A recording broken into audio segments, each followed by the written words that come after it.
Esta semana en Shock, 3 ejemplares súper interesantes, todos de guerra. Unos alemanes, unos japoneses. No se vayan, quédense con nosotros.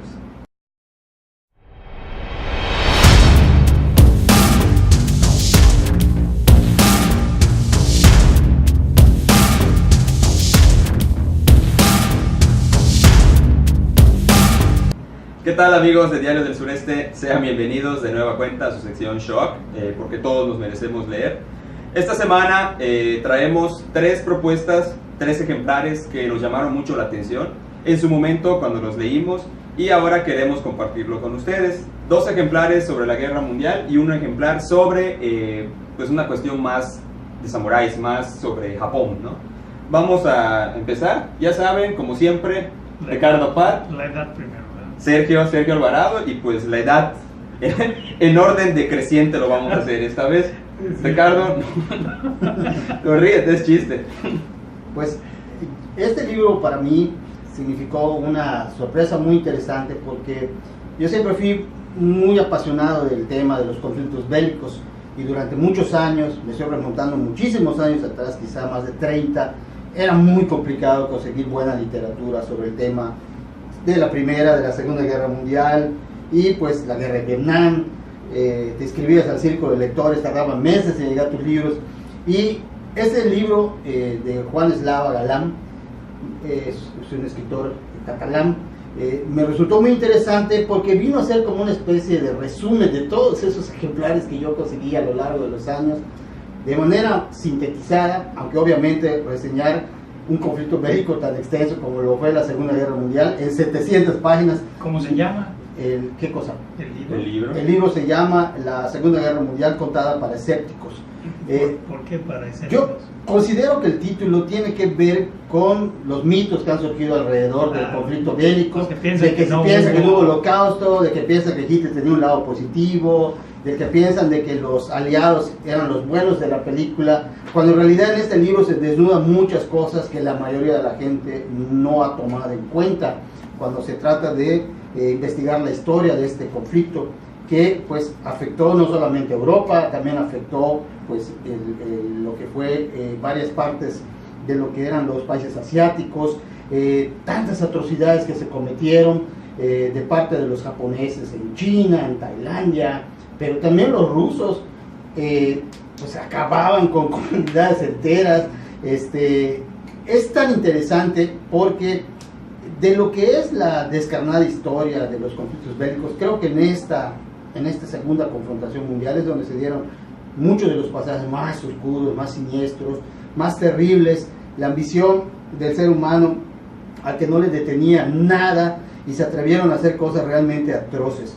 Desde luego, aquí se reseñan todas las partes fundamentales de la historia, los orígenes del conflicto, el surgimiento del fenómeno nazi. Es historia. Es historia cronológica, muy bien detallada y con algunos datos que son los que le dan, ahora sé que la guinda al pastel, testimonios de gente que tuvieron participación en las diferentes etapas. Es el desembarco en Normandía, la intervención japonesa, el ataque a Pearl Harbor, todo, pero también tiene otros elementos muy conocidos, como por ejemplo lo que pasó en el sitio de Stalingrado, donde pues la necesidad obligó que muchos ciudadanos tuvieran que consumir carne humana, lo que hicieron por ejemplo los italianos en su momento cuando decidían intervenimos o no intervenimos, o el caso de España que se mantuvo neutral entre comillas, y Franco pues andaba analizando, están ganando los alemanes, me conviene ser amigo de los alemanes, no, ahora los aliados, me conviene ser amigo de los aliados, o sea, la forma en que los intereses jugaron un papel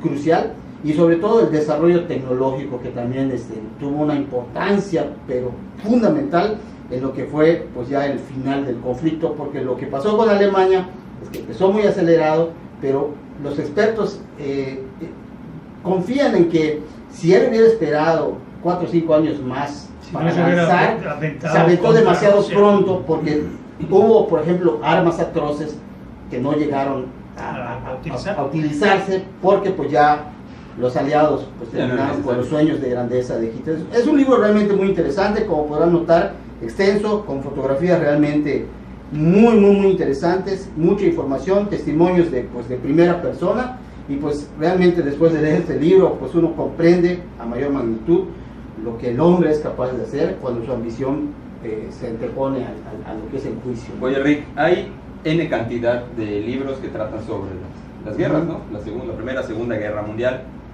En breve, ¿qué lo hace diferente de toda la literatura? Que hay un montón de literatura. Lo que comenté al principio, será la parte. Lo que considero que tiene de ventaja sobre otros libros es la manera en que sintetiza de manera cronológica, de manera muy precisa, como que él expulga la parte fundamental de cada parte y te la pone en orden cronológico. Creo que eso es lo que le da ese es el plus. Muy buen libro, muy recomendable. Bueno, pues yo les traje otro de guerra, nada más que este tiene un pequeño giro sobre la historia. Imagínense que en la Segunda Guerra Mundial no la ganan los aliados, la ganan los alemanes, la ganan los japoneses, los italianos. ¿Cómo sería el mundo? Pues Philip K. Dick es un escritor norteamericano muy famoso y del cual se han hecho varias películas, entre ellas Total Recall, que recordarán con el grandísimo Schwarzenegger, también Minority Report, que es de Tom Cruise y Steven Spielberg, y recientemente Blade Runner, también famosa, y una no muy famosa por la manera en la que fue filmada, porque todos los cuadros fueron pintados a mano, que se llama Scanner Darkly. Todos están basados en historias de este autor que viene siendo de ciencia ficción. ¿De qué trata este? Se llama The Man in the High Castle. No sé si hay versión en español, la verdad. Pero el caso es que, ¿qué es lo que cuenta? Estamos hablando de acción de 15 años después de que terminó la guerra. ¿Cómo es la vida? Se divide Estados Unidos, la costa este queda bajo el dominio japonés, la costa oeste queda bajo el dominio alemán y la franja del medio es el territorio neutral. Los alemanes todavía siguen con sus juegos de poder, siguen todavía tratando de, ya murió Hitler aquí en el libro, pero todos los que venían detrás, Bormann, todos los que eran sus subtenientes, pues son parte de los protagonistas y siguen con sus intrigas. Por su lado, los japoneses se basan mucho en lo que es la disciplina. En toda la costa oeste se vuelve prácticamente de uso común el I Ching, que es el sistema de adivinación chino, y incluso los norteamericanos están ahí. Pero además, elementos interesantes, está permitida la esclavitud. Los negros se los carga la tostada, siguen siendo esclavos. ¿Por qué? Porque son una raza inferior, de acuerdo a lo que pensaban los alemanes. Pero tiene mucho sentido, porque en la Segunda Guerra Mundial casi nadie lo supo, pero hubo esclavos durante la Segunda Guerra Mundial. Sin duda. Y de hecho, uno de los escenarios que plantea en el libro es el doctor Mengele hace experimentos en África y le sale malo los experimentos y borra prácticamente toda la población de África. Ni modos. Entonces, muy interesante desde el punto de vista de, bueno, ¿qué hubiera sucedido? Y la historia se basa en un judío. Los judíos todavía siguen siendo perseguidos. Entonces, este es un judío que cambia su apellido para que no lo descubran. Es muy, muy buen orfebre. Existe también el punto de vista de un coleccionista de antigüedades que trabaja con este judío, en cómo engañar a los japoneses, cómo venderles cosas chafitas, pero que al final de cuentas ellos piensan que están comprando arte. Y por el otro lado, y la razón del título del hombre en el Castillo Alto, hay un libro que va circulando en la costa oeste, no en la costa este. La costa este está proscrita por los alemanes. ¿Por qué? Porque ese libro habla de lo que sucedió en la vida real, que ganaron los aliados. Y obviamente el escenario que plantea el libro no le gusta a los alemanes y entonces persiguen al autor, lo quieren matar. Y la ex mujer de este judío entonces conoce a un italiano. El italiano resulta que tiene la encomienda de matar al autor y ¿Y por qué? ¿Qué tan importante es el libro? Le dan el libro a leer, lo lee, le gustan las ideas, empieza a discutir, a filosofar con él, y no les voy a dar al final, pero al final está muy interesante. Y tan interesante es la historia y el concepto en sí, que Amazon que ahorita está volviéndose un estudio de filmación, tomó la historia y la llevó todavía mucho más allá. Pero ahorita hay una serie serie, serie de televisión. Ya ahorita van en la segunda temporada, de hecho ya terminó la segunda, están filmando la tercera temporada y la serie está interesantísima, así que si tienen chance comercial para Amazon, a ver si nos pagas un poquito. Amazon Prime, con la bajo el mismo al título. comprar el uso de Amazon Prime, durante un año tienes acceso a todos los contenidos, además de los servicios de Amazon. Creo de envío sin costo. Creo que este libro sirvió como base para una película protagonizada por Rutger Hauer, pero no se basa literalmente en el libro, toma como parte, estoy casi seguro. Es de tu época, no alcancé a verlo. Toma como Blanco y base negro. lo que estás comentando en este momento. Probablemente este libro, Philip K. Dick falleció en 1982, pero es un excelente autor y muy recomendado. Les va a gustar, sobre todo para aquellos como tú, que han seguido la historia de qué hubiera sucedido si las cosas hubieran sido al revés. Y lo siniestro y lo que lo hace más interesante es que el hubiera, en el caso de la Segunda Guerra, Sí. realmente estuvo así en el filo de la navaja. en la filo de la navaja. Así es. Pero dejemos que los japoneses tomen el control. Sí. Hoy se desquitaron con el Ya, tiempo, ¿no? vamos. Pues muchas gracias. No es cierto. Tienes un minuto. Bueno, me quedan 30 segundos, así que esto va a ser rápido.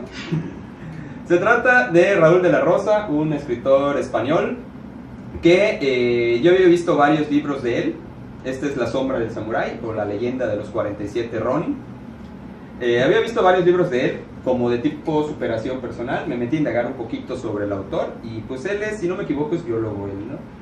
Tiene un trabajo muy interesante y su principal o su fortaleza principal es la descripción y la recreación de escenarios. Bueno, pues se basó y utilizó su don, su pericia, para traernos una obra que particularmente me gustó mucho. Es una obra que trata sobre, no sé si ya han tenido, ustedes me imagino que sí, no sé si por este lado de la cámara han tenido oportunidad de ver la película 47 Ronin de Keanu Reeves. Una película muy buena y trata sobre pues una historia que es la leyenda, ¿no? Característica, sí, Es una leyenda característica japonesa. de Japón, ¿no? Donde te metes ya a entender un poquito sobre realmente el camino del samurái, lo que es el Bushido, ¿no? Lo que es el código de honor, el código Bushido. Raúl nos brinda una historia como que dividida en dos partes, ¿no? Nos va contando la leyenda de los 47 Ronin, todo paso a paso, con una descriptiva y una narrativa muy interesante, ¿no? Te hace te metes a los escenarios y te hace investigar un poquito más, ¿no? Entender realmente el proceso del seppuku o el harakiri. Que es un Ronin, Que es un Ronin, ¿no? Un Ronin pues es un caballero que no tiene amo, no tiene, por decir, no, la palabra es amo, ¿no? Porque eso es el término que se maneja, Señores ¿no? feudales. Un señor feudal, ellos se quedan a la deriva. Entonces son como que, sí, la palabra es exacta, ¿no? O sea, son samuráis que están a la deriva, ¿no? Que se encuentran sin un sendero, sin quien seguir, ¿no? La leyenda de los Ronin, pues surge de esa manera. Ellos se quedan porque su maestro, pues se sacrifica. Él se sacrifica por ofender. Realmente fue ofender a un supremo, ¿no? En este caso. Pero el término Ronin viene a colación, Sí, porque en ya esa ya época, sacó el primer en esa época había muchos, no regía un solo emperador o un solo líder, sino que eran como, estaban divididos como eran dinastías, eran señores feudales que entonces querían- constantemente fallecían los amos de determinado grupo de samuráis, por eso surgieron mucho los famosos Ronin. Los Ronin, como decías, efectivamente. Pero acá es- toma como base la famosa leyenda de Sí. los 47 Ronin, ¿no? De hecho, te digo, la historia va en dos partes, ¿no? Te va llevando por la historia, te va contando toda la leyenda, y a la vez aparece un personaje que es un abogado que pierde absolutamente todo. Él ya es una, yo lo comparé hasta ok, como ok, con ok. Job, ¿no? El caso de Job para los... Que le iba O sea que es siniestro, La Biblia. amigo, porque desde esa época ya había jugado. ¿Qué pasó? El caso está de que te va llevando con la vida del abogado, cómo él pierde todo y empieza un camino hacia reencontrarse a sí mismo. Ah, ok, Él entonces, viaja a Japón a descubrir lo que es la cuestión de honor, ¿no? La cuestión de todo lo que es el código del Bushido, ¿no? Entonces la historia te va contando al mismo tiempo la leyenda y te va contando la vida y todo lo que va pasando por la vida de este abogado. Son ¿no? dos Desde que historias. son dos historias que se van entrelazando, ¿no? Y recuerdas lo que platicamos acerca de cuando hablaste del libro que estaba ubicado en Grecia, cuando hablamos Ah, de de Pitágoras. la hija, Ajá. de Roma, o sea, Es ¿qué tal histórico. está el entorno Excelente, escrito? excelente. Sí. O sea, te puedo decir que realmente increíble la manera que describe los paisajes, los escenarios, todo lo que es las tradiciones están bien reflejadas aquí. Y lo que es la historia, pues de esta persona, te digo, al principio sí, yo te juro cuando lo empecé a leer, yo decía, no, pues no, este cabrón, ya le pasó de todo. Te repito, o sea, me recordó a Job, si no me equivoco. O sea, perdió todo, se le quita todo, se le va en un abrir y cerrar, se le muere su esposa, sus hijos, o sea, todo lo que él tiene que llevar. Calamidades. Y empieza él a descubrir, bueno, ya no les voy a contar, ¿no? Empieza él a descubrir lo que es el camino del samurái, ¿no? Empieza él a descubrir lo que es el Bushido y perfectamente bien descrito. Mi opinión, es un libro muy bueno, me gustó mucho, me hizo llegar a buscar más material sobre, pues realmente sobre el seppuku, sobre la lealtad, sobre el honor. Oye, una pregunta, la película se tomó demasiadas libertades en relación a lo que es el contexto de la verdadera leyenda. En este caso, ¿cómo la maneja él? Es la leyenda, realmente pues es la leyenda real, apegado a, pues, a lo que es, ¿no? Realmente no hay ninguna adaptación. No sale un Simplemente- Keanu Reeves. No sale Sí, o sea, Keanu porque Reeves. la verdad la leyenda es hermosa por sí sola y cuando está demasiado condimentada, pierde No, mucho. la verdad, riqueza, ¿no? muy buen libro, yo se los recomiendo, se los recomiendo mucho, si ya si no lo han leído, la verdad, agárrenlo, cómprenlo, vale mucho la pena, le van a dar una pasadita realmente y se van a meter un poco a lo que es el arte, ¿no? Lo que es el arte, pues japonés, lo que es esta leyenda muy buena, muy interesante. Filosofía. Muy bueno. Sí. Bueno, espero que pues les haya gustado este video, espero que disfruten y realmente puedan adquirir estos ejemplares que traemos para todos ustedes. Yo les agradezco mucho su presencia, les agradezco que nos compartan, les agradezco sus likes y también le agradezco a Ricardo, le agradezco a Sergio que cada semana nos acompañen. Nos vemos hasta la siguiente, gracias.